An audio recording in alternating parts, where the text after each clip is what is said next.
Your level of discipline will define your destiny.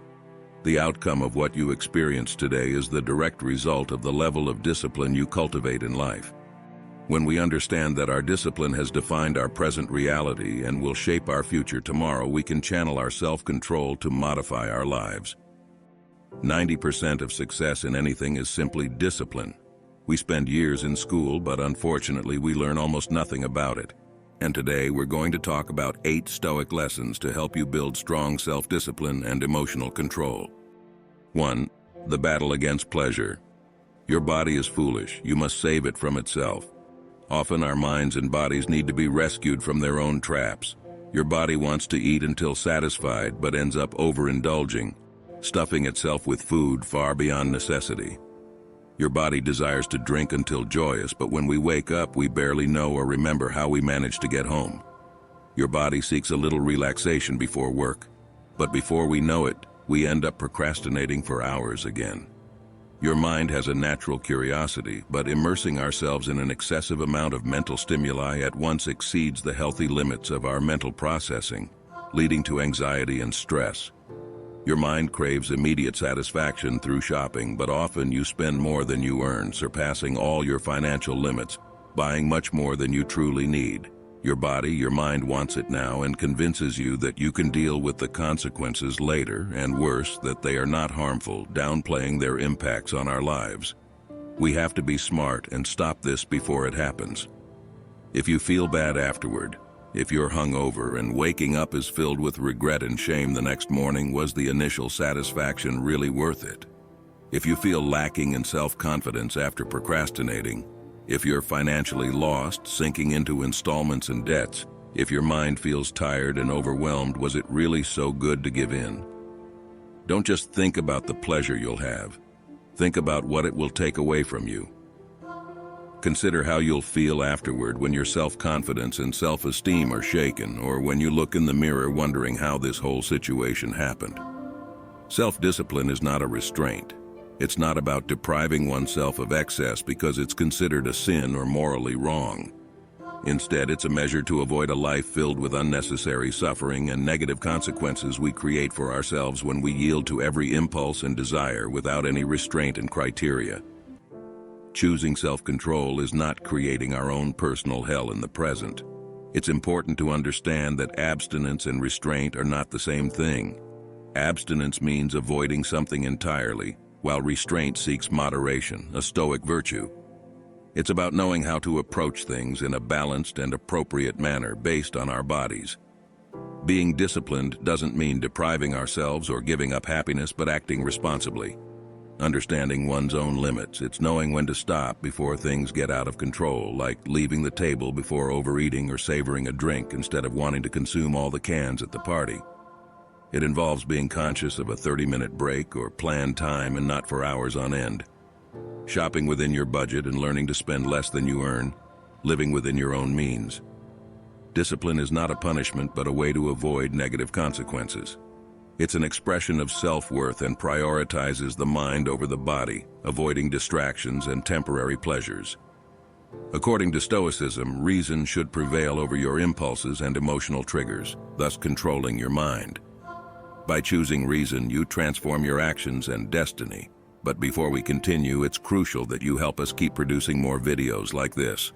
So please leave a like, subscribe to the channel, and activate notifications. It's a simple thing, but it makes a big difference for us. Now, let's continue. 2. Organize your world, bring order to discipline. True discipline begins with respect for our organization in different aspects of our lives. It's not just a matter of time management or how we use our energy, but it also involves a deep connection with order, a practice grounded in Stoic philosophy. Imagine the challenge of maintaining discipline when our workspace is chaotic. The house is disorganized with clothes scattered everywhere, and a sink full of 3-day-old dishes, or our belongings seem to have a life of their own. Organization, despite its apparent simplicity, plays a crucial role in our ability to maintain mental clarity and cultivate daily discipline. Stoic philosophy emphasizes the importance of starting with meticulous order in small things, establishing a solid foundation to face more complex challenges. If you can't organize and manage simple tasks in your daily life, How will you handle larger challenges? Organization is more than a matter of external appearance. It is an expression of our inner discipline. By applying Stoic principles, we incorporate discipline not only as an external practice, but as a true internal transformation. You can only change your environment when you first change your internal values, and the foundation for solid discipline begins with the careful organization of our surroundings. Transforming chaos into order, guided by Stoicism, becomes a journey where mental clarity reigns, determination thrives, and true discipline unfolds. 3. Exposure therapy. Seneca was a very wealthy man, receiving a notable inheritance from his father and, in addition, building his own fortune, becoming one of the richest and most influential men in the entire Roman Empire. Despite all his comfort and wealth, Seneca engaged in a form of exposure therapy, a training for adversities, choosing to live in discomfort and simplicity. For 3 or 4 days each month, he wore rustic and worn-out clothes, slept on the floor, and consumed only dry bread and water. He relinquished all the comfort and luxury that money afforded him, ensuring that his training was genuine and his experiences of discomfort were authentic and serious. He advised Lucilius and other friends to do the same, to voluntarily expose themselves to difficulties. Why did Seneca do this? What was the purpose behind these actions? Seneca aimed to prove to himself that enduring such challenges was not only possible, but a reality for many citizens of Rome. By subjecting himself to voluntary hardships, Seneca confronted his own fears, asking himself, "Is this what you fear?" Fear ceased to be merely an anxiety in his mind and became a reality he had learned to deal with. This practice helped him build perspective and resilience, crucial skills for facing adversity, and even saved his life when confronted with the instability of Emperor Nero. Seneca offered all his wealth for his freedom, shocking Nero, who couldn't believe that someone would give up everything. Seneca always claimed that he owned the money, but it never owned him, maintaining an emotional and psychological distance from wealth and its benefits. He did not invest his value, happiness, or emotional well-being in these material elements. In contrast to Seneca's Stoic approach, many of us avoid discomfort. We prefer the easy path, believing that success means never facing difficulties. Consequently, we reject challenges and run toward life's comforts. We always have what we want when we want it, acting like spoiled children. Why put effort into work when someone else will always take on that responsibility? Why bother with a diet or the gym when I can justify my weight through genetics or age? Why learn to control my emotions when I can blame my temperament or zodiac sign? Why walk when we can drive? We fail to realize how much this mindset makes us dependent, spoiled, and skilled in complaining. It spoils us and creates perfect conditions for failure and frustration. It also makes us fearful. We become addicted to our comforts and then fear losing them. Seneca tells the story of a Roman who was passionate about luxury, never depriving himself of anything, and at the first hint of difficulty succumbed to despair. Epictetus spent any amount to obtain the world's most refined foods. After spending 100 million Roman sesterces, an astronomical amount, on his addiction to elegant dinners, he found he only had 10 million left. Fearing to die poor, and without his extravagant meals, Epictetus took his own life. We can challenge ourselves like a Stoic with voluntary difficulties and enhance our discipline, or we can despair like Epictetus. Some people value discomfort, challenge themselves, go beyond their limits, whether physical, mental, or emotional. Facing pain strengthens us and makes us less cowardly in the face of challenges. Self-discipline begins by exposing ourselves to challenges, as life will inevitably bring severe discomforts. We must be prepared. Those who face tough times and embrace change are more resilient and ultimately harder to defeat and happier. Moderation during good times is crucial because they don't last forever. Remember, tough times create strong men and women, while easy times create weakened men and women. 4. Cease to be a slave. Dwight Eisenhower achieved great feats in his life. He fought in World War II, defeated the Nazis, occupied Germany, recounted his journey in an autobiography, and amassed a great fortune. However, in 1949, Eisenhower faced a new challenge, conquering himself. He had the habit of smoking 3 to 4 packs of cigarettes a day for 38 years and knew it was time to quit. Despite his impressive accomplishments, Eisenhower understood the importance of conquering oneself. Anyone who has struggled with an addiction knows how difficult it is to break free and avoid relapses.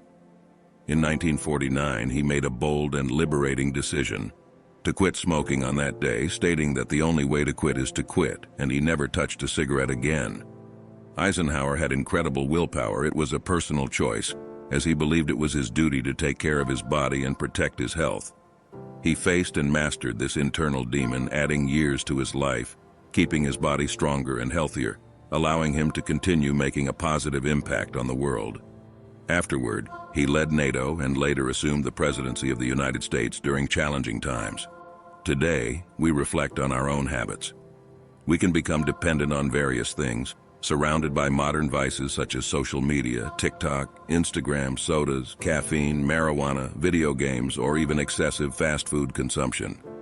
It doesn't matter if these habits are considered acceptable or not. What truly matters is whether they are genuinely good for us. Just as Eisenhower's smoking habit harmed his health, our own habits may be undermining our happiness without us realizing it. Why allow these habits to continue controlling our lives? Why should we take orders from our bodies or our habits? Why let your emotions respond before your reason? Neither our bodies, nor our habits, nor our emotions should be the bosses. Just as slavery was an inefficient and cruel system, choosing to be a slave to our habits is a limitation that we can overcome. Take the test. If you knew today all the risks and consequences, would you still start these habits? Would you continue letting them dictate your lifestyle, knowing the negative impacts they've had on you today? Just because you made a wrong choice in the past doesn't mean you have to repeat it throughout your life. Your past doesn't need to dictate your future. You have the power to choose differently now.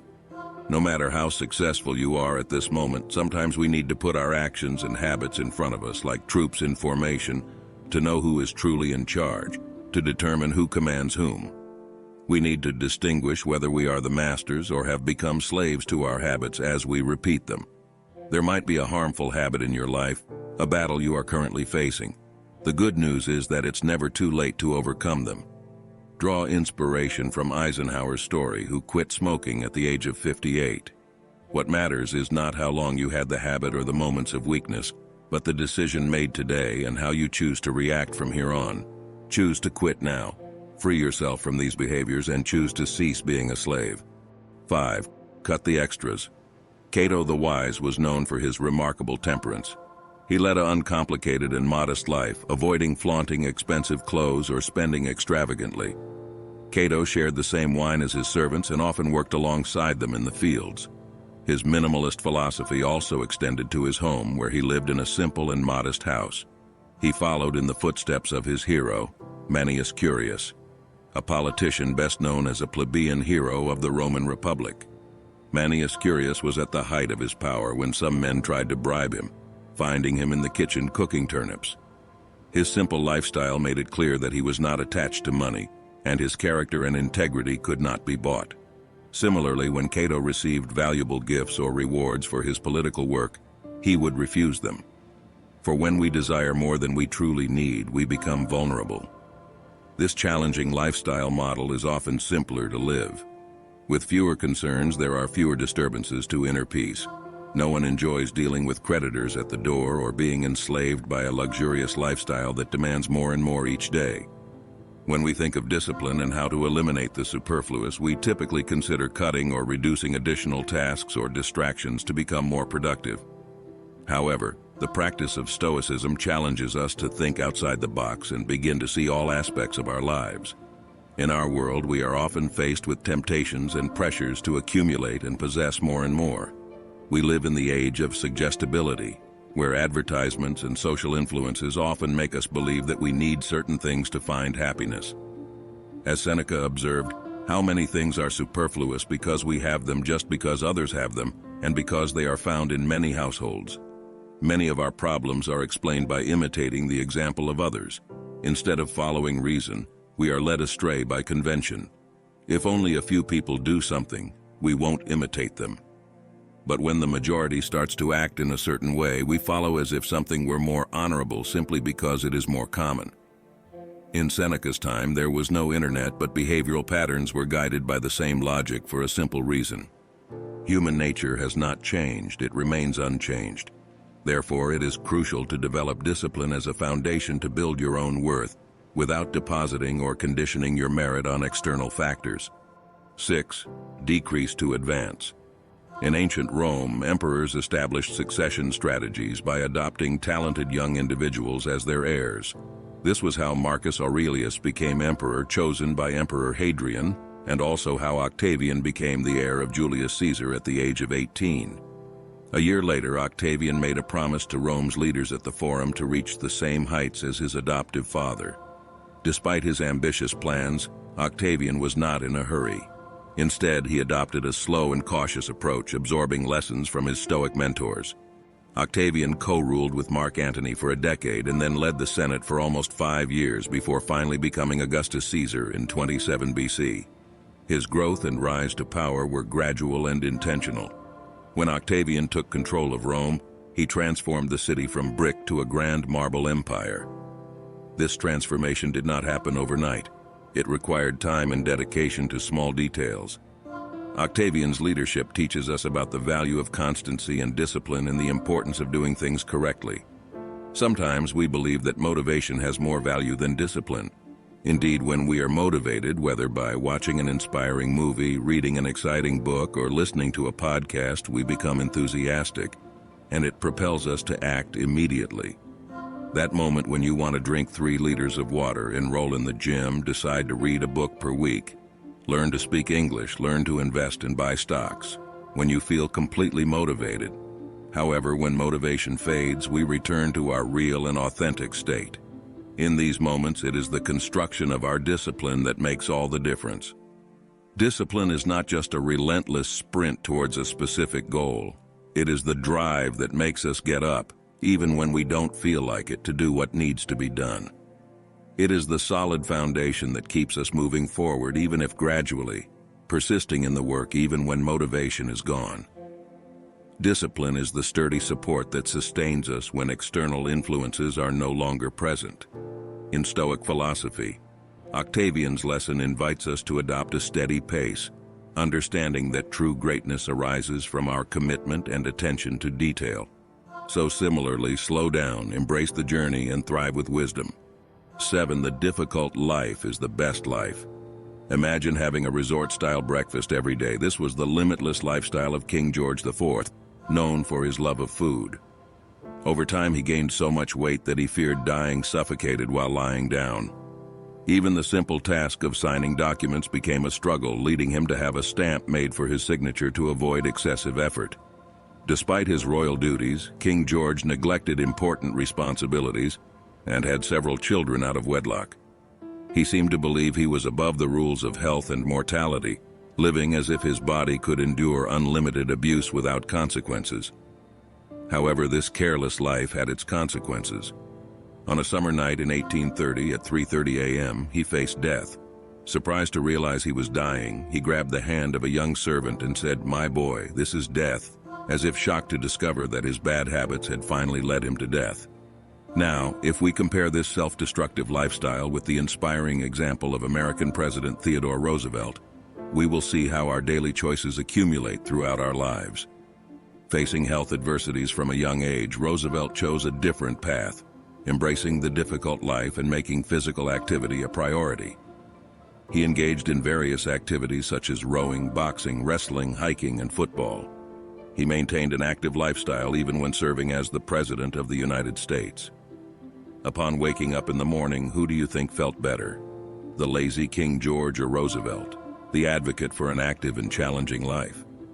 Roosevelt's example illustrates that being active and embracing challenges can lead to great achievements. We are destined for more than mere existence and the pursuit of pleasure. Our nature is much greater than that. Think of great men who built everything we enjoy today: technology, electricity, communication, the internet, all our means of transportation. Nature has given each of us incredible gifts. We are incredibly evolved beings at the top of the food chain. What will you do with your abilities?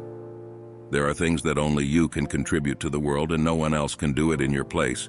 Today, do you want to be a positive factor or waste your talents? Being a positive factor means leaving the world better because of your presence and what you have to offer. Taking care of our bodies is as essential as taking care of our minds. To be excellent and productive members of society, we need to take care of our bodies. Marcus Aurelius recognized the deep connection between mind and body, emphasizing the importance of maintaining both. This extends not only to the gym or muscle training, but also to what we eat and avoiding harmful substances. Our bodies are like high-performance racing cars, and we need to fuel them correctly. Although life is full of challenges and difficult situations beyond our control, it is within our control to start improving ourselves. Choose some physical activity, choose some kind of movement, and just start. Self-discipline is not a denial of pleasure. Pleasure is the reward for our efforts. Taking care of our bodies, controlling our desires, working hard, and exercising are not punishments. They are how we earn pleasure and achieve greatness. Don't just exist, thrive, and prosper. 8. Silence is strength. While the Spartans were known for their courage and unwavering strength, a quality often overlooked was their mastery of self-discipline, especially when it came to speaking. They possessed the unique ability to use few words to make a monumental impact. In the face of threats from powerful enemies, the Spartans responded with short and powerful words, showing a resilience unaffected by fear. When confronted with the information that Xerxes' arrows would block the sun, Leonidas responded simply, "Then we will fight in the shade." When another conqueror threatened to massacre all the Spartan soldiers who breached the walls, the Spartans simply responded with one word. The Spartans never used two words when one was enough, always avoiding verbal excesses. They did not engage in unnecessary arguments and never shared too much. The crucial lesson here is that speaking less is more powerful than speaking excessively. Despite having the power and authority to speak freely, the Spartans chose silence.